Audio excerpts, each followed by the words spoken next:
Ladies and gentlemen, let me tell y'all something right now, and I want every woman in here to hear me good. Men always return to you if you act like you don't need them to. Now, I ain't saying play games. I ain't saying be cold or bitter.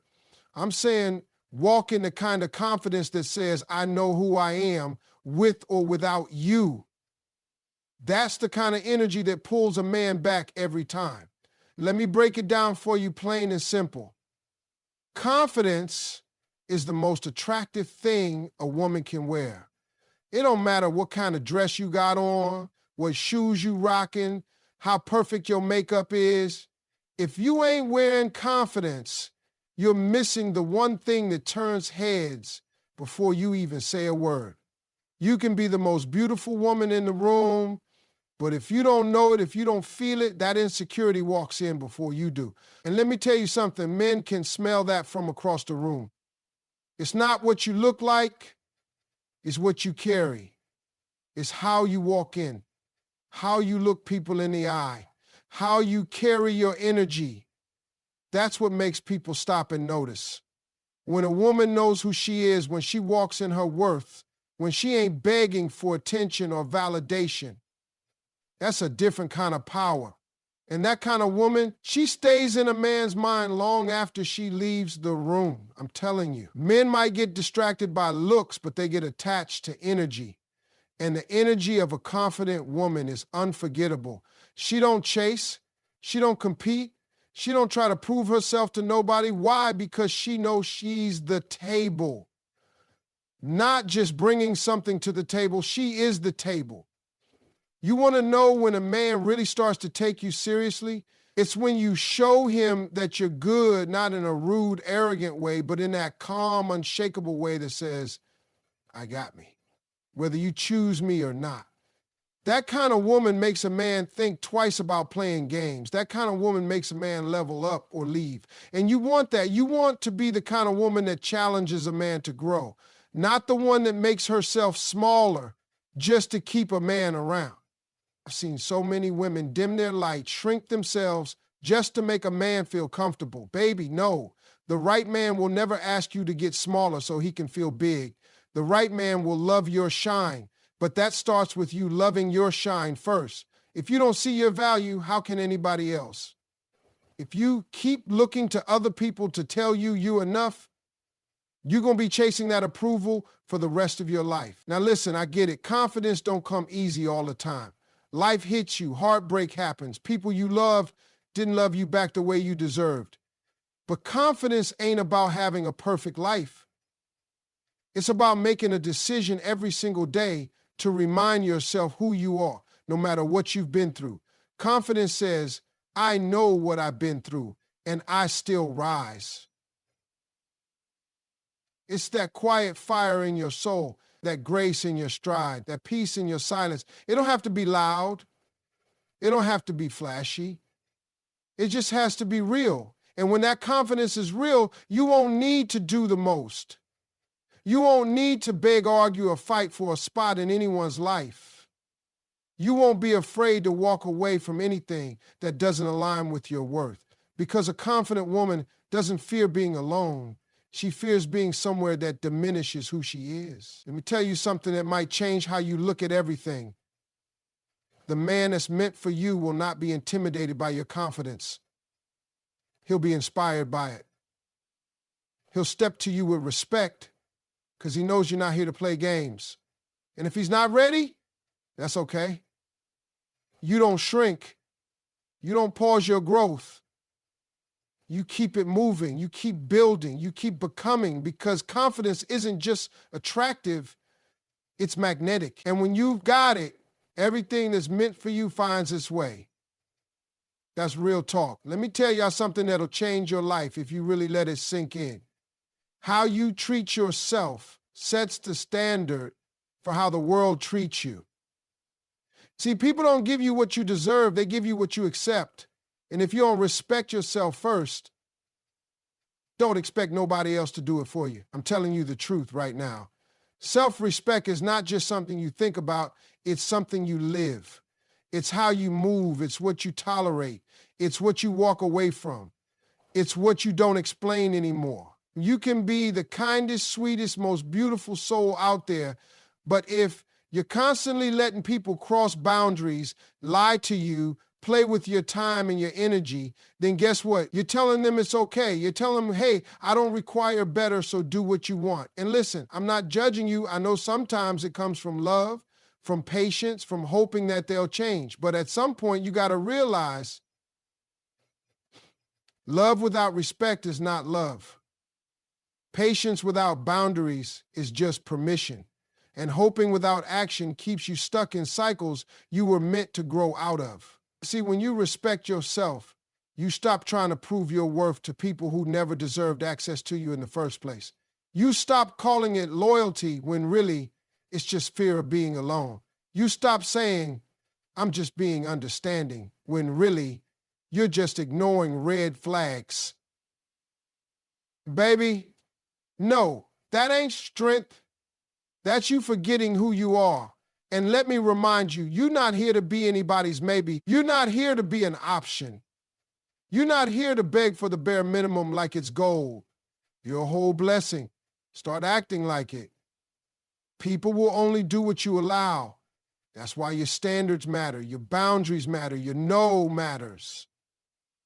You ain't got to explain it. You ain't got to convince nobody.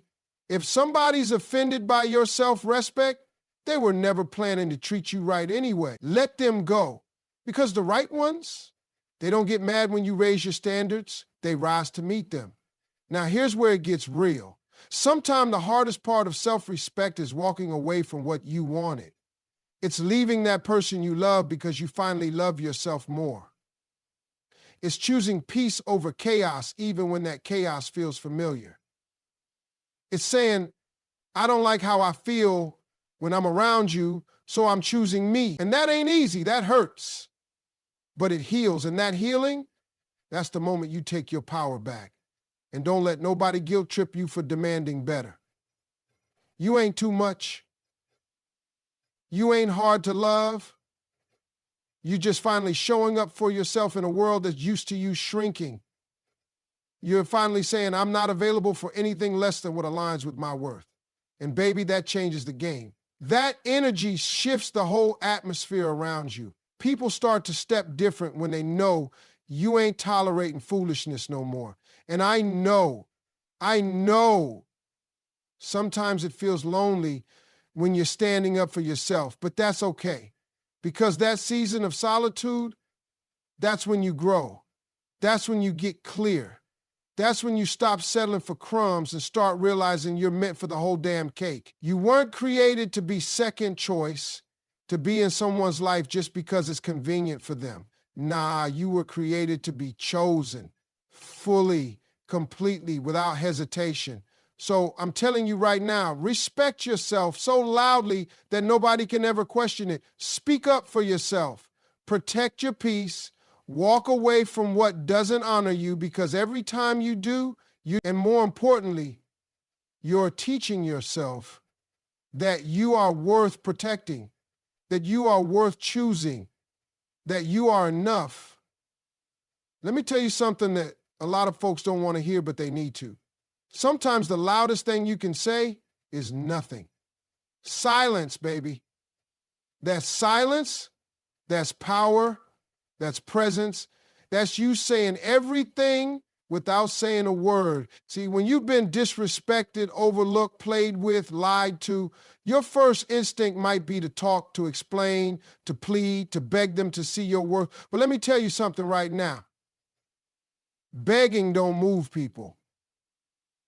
Silence does. When you stop talking, when you stop chasing, when you stop trying to force someone to treat you right, that's when they start listening. Or better yet, that's when you start hearing yourself again. See, silence ain't weakness. Silence is strategy. It's you choosing dignity over desperation. It's you understanding that peace is more valuable than having the last word. Because here's the truth. The moment you have to start begging for someone's effort, their time, their love, their honesty, you've already stepped out of alignment with your worth. Love should never feel like convincing. Respect should never have to be earned through pain. If you got to beg for it, it's not love. It's a trap dressed in hope. Now, I know silence can be uncomfortable. We're human. We want closure. We want clarity. We want to be understood. But baby, not everybody deserves access to your voice.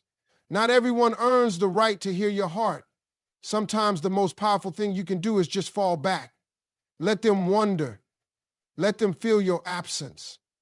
Let them sit in the space where your energy used to be. That silence, that's the echo of your value.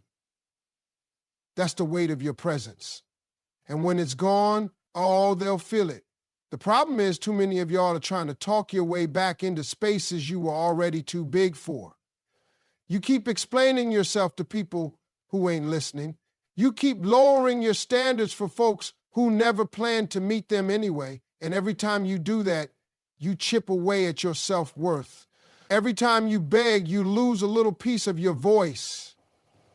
The voice that should have been used to uplift you, not chase them. Let me ask you something. When's the last time you just sat in silence and let your absence speak for you? When's the last time you didn't send that text, didn't make that call, didn't write that long message explaining your heart to someone who already showed you they didn't care for it? Because I promise you this, the day you stop talking and start walking, everything shifts.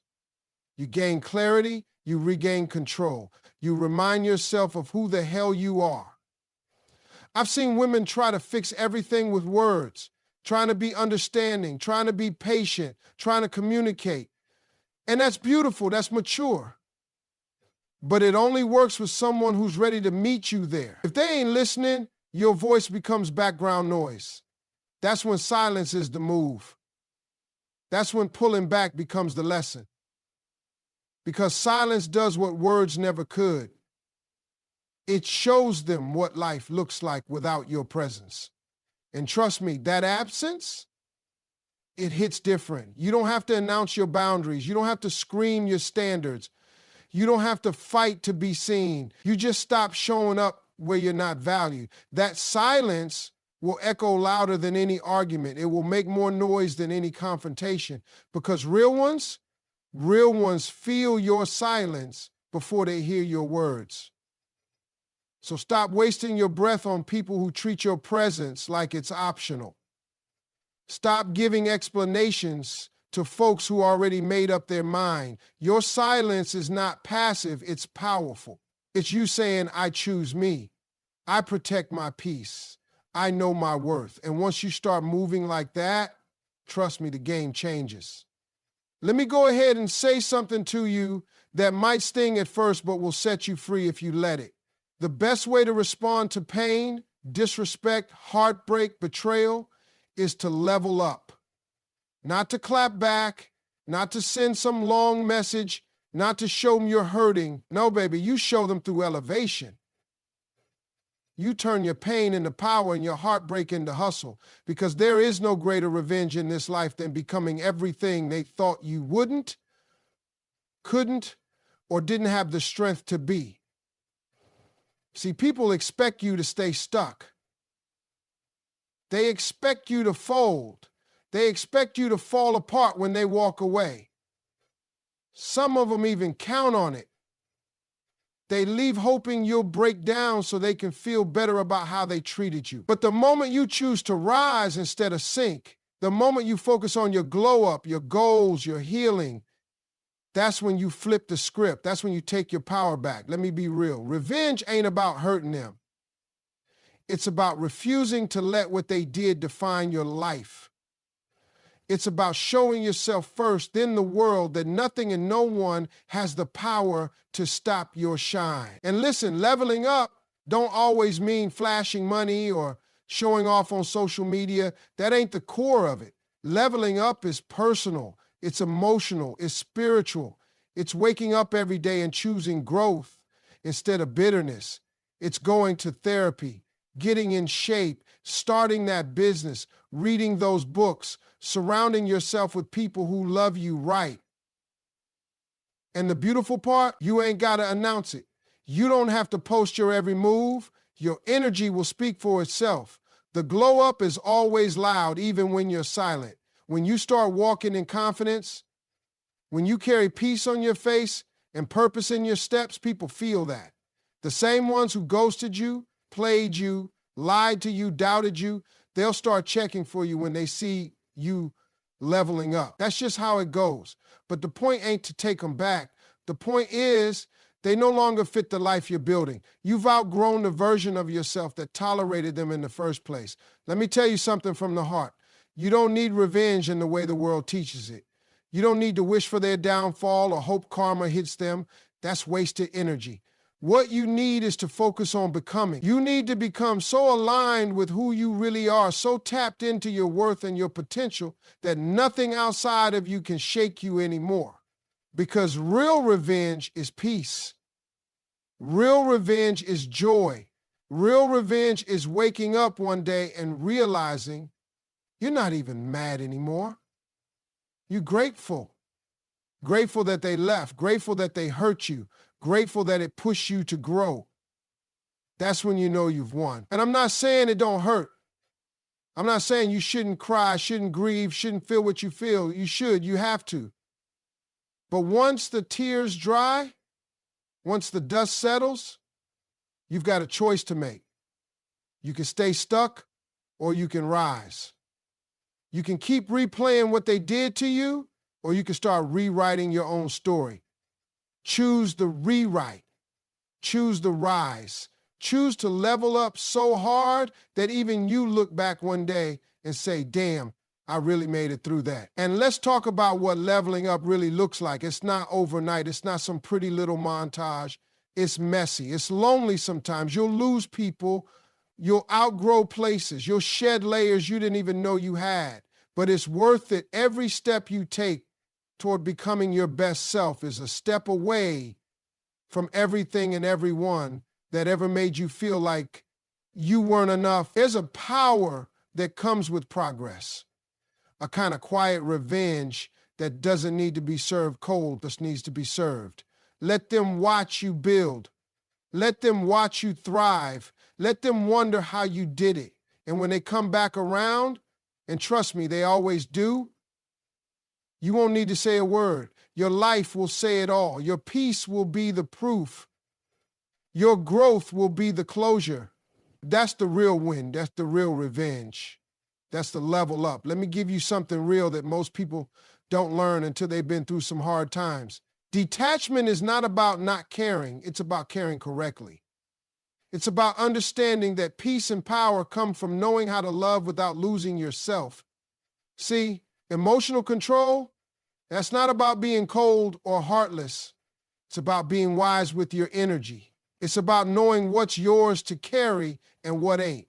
Because once you learn how to detach from people, from outcomes, from needing everything to go your way, baby, that's when you become unstoppable. People think detachment means you don't feel. Nah, you feel everything. You just don't let those feelings run your life. You don't let them make decisions for you. You don't let them pull you back into places you outgrew just because your heart still remembers the good time. That's emotional maturity. That's you saying, I love you, but I love me more. I want this to work, but not at the cost of my peace. I feel this, but I'm not going to let it drag me down. That's the kind of power most people don't even know they can have. When you're detached in a healthy way, you don't overreact. You don't panic every time someone pulls away. You don't lose your mind every time something doesn't go how you hoped. You'll beg people to stay. You'll chase after closure. You just observe. You accept. You adjust. That don't mean you don't care. It just means you've learned how to care without clinging. You've learned how to love without trying to control the outcome. You've learned how to sit in discomfort without letting it shake your foundation. Detachment lets you hold your head high when someone walks away. It lets you keep your dignity when they ghost you. It lets you say, I'm hurt, but I'm not broken. Because your identity isn't tied to who stays and who leaves. Your self-worth isn't based on how someone else feels about you. You stop tying your joy to another person's presence. You stop tying your value to whether or not they choose you. You start choosing yourself. And when that happens, you stop being afraid of losing people. Let me tell you something. When you're emotionally attached to someone who doesn't value you, you'll find yourself justifying things you should be walking away from. You'll let stuff slide that your higher self is screaming at you to stop accepting. And that's how you get stuck. That's how you keep repeating cycles. But the moment you detach, the moment you say, I see this for what it is and I choose me, that's when the cycle ends. That's when you stop reacting and start responding. That's when you take your power back. Now listen, detachment don't happen overnight. It's a process. It starts small. It's pausing before you send that text. It's choosing not to argue when someone disrespects you. It's taking a deep breath and asking yourself, is this worth my peace? It's creating space between your emotion and your action. That space, that's where your power lives. That's where your healing happens. That's where you go from being reactive to being in control. And trust me, when you master detachment, people feel it. They notice when they can't push your buttons anymore, when they can't manipulate your feelings, when they can't bait you into drama. That calm, that's intimidating. That silence, that's strength. That emotional control, that's magnetic. People don't know how to handle someone who's not desperate for attention or approval, someone who can love deeply but still walk away when respect is no longer served. That's when they start chasing you. See, most people are slaves to their emotions. They let their anger make decisions. They let their fear dictate their choices. They let their insecurities run the show. But when you're detached, when you train your mind to observe instead of absorb, you don't fall into those traps. You feel the emotion, but you don't become it. You acknowledge the hurt, but you don't let it lead you. You see the rejection, but you don't let it define you. And the most powerful part, detachment brings clarity. It helps you see things as they are, not as you wish they were. It helps you accept what's not working instead of forcing it to fit. It helps you stop romanticizing potential and start honoring reality. Because when you're not attached to a specific outcome, you can finally let life unfold without trying to control every twist and turn. You trust the process. You release the need to grip so tightly. You let go, not because you're weak, but because you're wise enough to know that what's meant for you won't require you to lose yourself. Let me tell you something that'll flip your whole game. People don't value what they don't have to work for. That's the truth right there. You keep chasing someone, calling, texting, proving, trying to convince them why they should choose you, and all you're doing is lowering your own worth in their eyes. You think you're showing love, loyalty, effort, and maybe you are, but what they're seeing is someone who doesn't know how valuable they truly are. Somebody who's putting in work that should be matched, not begged to be seen. And the minute you stop chasing, the minute you stop showing up where you're not appreciated, something crazy happens. They start noticing. Suddenly your silence is louder than all the texts you used to send. Suddenly your absence is heavier than your presence ever was. People notice what they no longer have access to. That's just how we're wired. When someone knows you'll always be there, they stop looking at you. They stop hearing you. They stop respecting the gift that is your presence. They don't do it intentionally sometimes. It's just what happens when you give and give and give without making anyone earn it. But when you step back, not out of spite, not to play games, but out of self-respect, oh, now they feel it.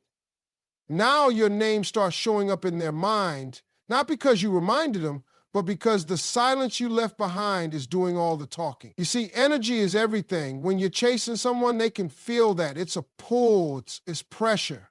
And most people run from pressure, especially when they know they didn't earn that kind of devotion. But when you pull back, when you stop making yourself so available, now you've changed the dynamic. You've shifted the energy. You've gone from pursuer to prize. And that's exactly what you are. the pride. Always have been. You just forgot it while you were busy trying to prove it to the wrong person. And I know it's hard to stop chasing when your heart is involved. When you love somebody, you want to show them, you want to fight for them. But there's a difference between fighting for love and fighting for someone who's not fighting with you. That ain't love, baby. That's you doing emotional labor for two. That's you carrying a connection that should have been mutual. And when you stop doing that, you make space. You make space for the truth to rise, for their real intentions to show, for your self-worth to breathe again. Don't get it twisted. The moment you stop chasing is not the moment you become cold. It's the moment you become clear. You're not playing hard to get, you just finally get it. You get that love isn't earned through sacrifice. It's built through mutual effort. You get that being chosen should never feel like a job interview. You get that someone who truly sees you will not need to be reminded of your value. And once you see that clearly, you can't unsee it. You won't chase anymore, not because you're bitter, but because you finally learned the difference between desire and desperation.